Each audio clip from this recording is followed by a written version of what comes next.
Hare Krishna.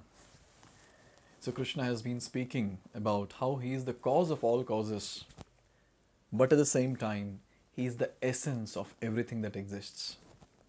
And finally, in the shloka that we're going to see now, Krishna is going to talk about how he is the essence of even the most private things, even the most private dealings of the living entities. Shloka number 11. Balam balavata chaham kamaraga vivarjitam dharma viruddha bhuteshu kamosmi bharatarshabha. So here Krishna is saying balam balvatam chaham. So he is saying that I am the strength of the strong. Balam balvatam cha aham. And how is this strength? Kama raga vivarjitam. It's devoid of passion and attachment or desire. And then he says, Bhuteshu kama asmi. And he's saying that I am sex life. Dharma aviruddha. How is that? It is not contrary to religious principles. So he is sex life, which is not contrary to religious principles. And this he is addressing to Bharatarshabha, the best of all Bharatas, that is Arjuna. So here Krishna is making some very, very important points for all of us to learn and apply in our day-to-day life. In fact, all of us have been living life without knowing how to live life. It's very important to refer to the manual to understand how to actually live life. But then when we don't refer, what happens? We start living our life based on the dictation of the mind. And the dictation of the mind depends on the previous samskaras.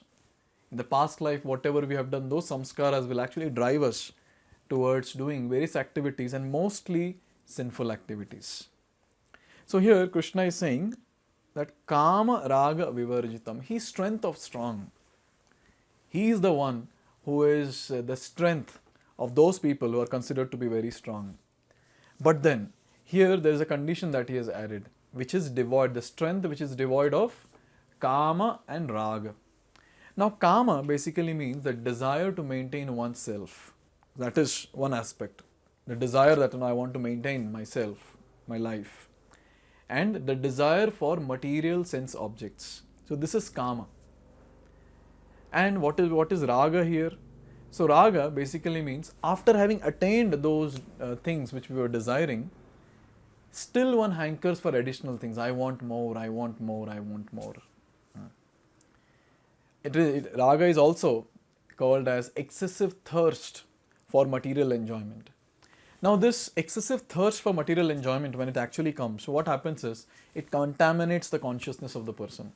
This is the most difficult thing for a jiva to understand, because all the time the person is hankering for something or the other.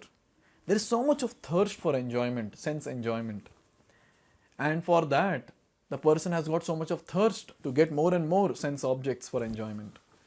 And in this entire activity, in the entire hankering, what happens is the person's consciousness gets spoiled. Consciousness is very, very important, because when consciousness is proper, we'll be able to think of Krishna. If consciousness is not proper, thinking of Krishna is the most difficult task. So here it is said, Kama Raga Vivarjitam. And when the person is free from Kama and Raga, that is desire and excessive thirst for sense objects or attachment to the sense objects, what happens is one will be able to do his duty very, very properly. So here Krishna is making this point very clearly, because he is encouraging Arjuna to do what? To do his duty properly. Now here it is said, the strong man's strength should be applied to protect the weak, not for personal aggression. Now when people are very strong, so it is seen that they try to do aggression on whom? On people who are weak. But then it's very important to understand the strength has to be used in a proper way. Everything can be used in a righteous way. So here, when it comes to strength of a person, it should be used to protect the one who is weak.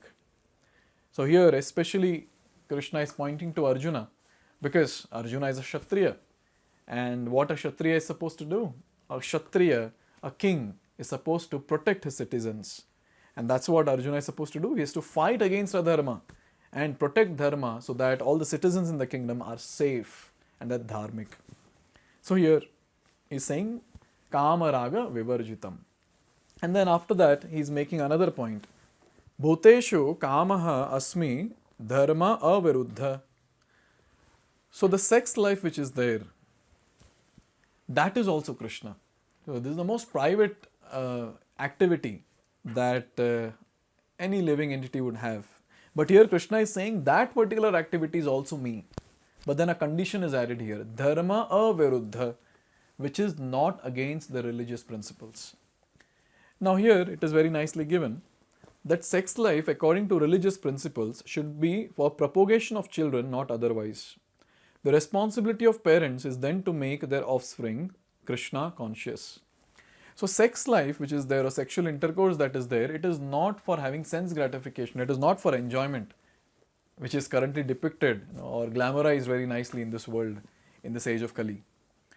It is a very, very sacred act to beget Krishna conscious children.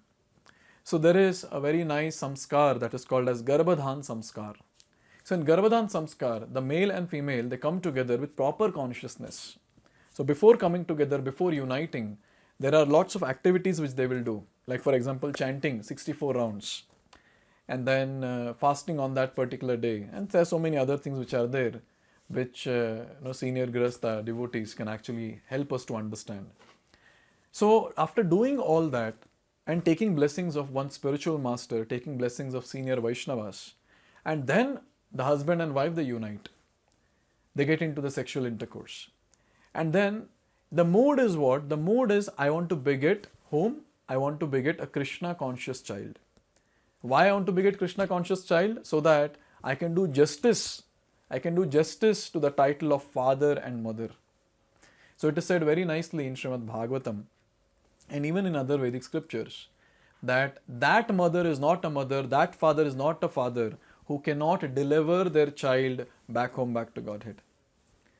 So it's very important to understand that the parents' responsibility is to make the child Krishna conscious. Sometimes paying high fees in the school and making sure that they go to tuitions and score good marks, etc. Parents think that, oh, that's what is my duty all about. No, that's not. That's anyways going to happen depending on the child's karma. But then the important point is the child becoming Krishna conscious or not? That actually depends on the endeavor of parents, which starts right from the time of uniting. And obviously after that, in the pregnancy stage, the mother, she all the time she'll hear about Krishna Katha, and she'll keep her consciousness proper. She'll accept only prasadam, she'll not eat anything else apart from that. No gossips. And in that mode, she will deliver the child. And once the child is delivered, still the same thing continues, where there is no gossip, where there is no nonsensical talk. Only Krishna conscious topics are discussed, and only prasadam is had by the mother, and the milk which flows from her breast is also prasadam now, because that is again generated by what? By prasadam which she had. So in this way, the point is, the entire life of a human being is completely different as compared to animals. Animals, they go on doing the sexual activity for n number of times in a day also. But then for a human being cannot do that. And because the human body is not meant for doing that.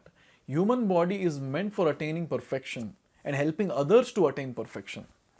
So this point has to be noted very clearly, that this human body is meant for tapasya, for austerity.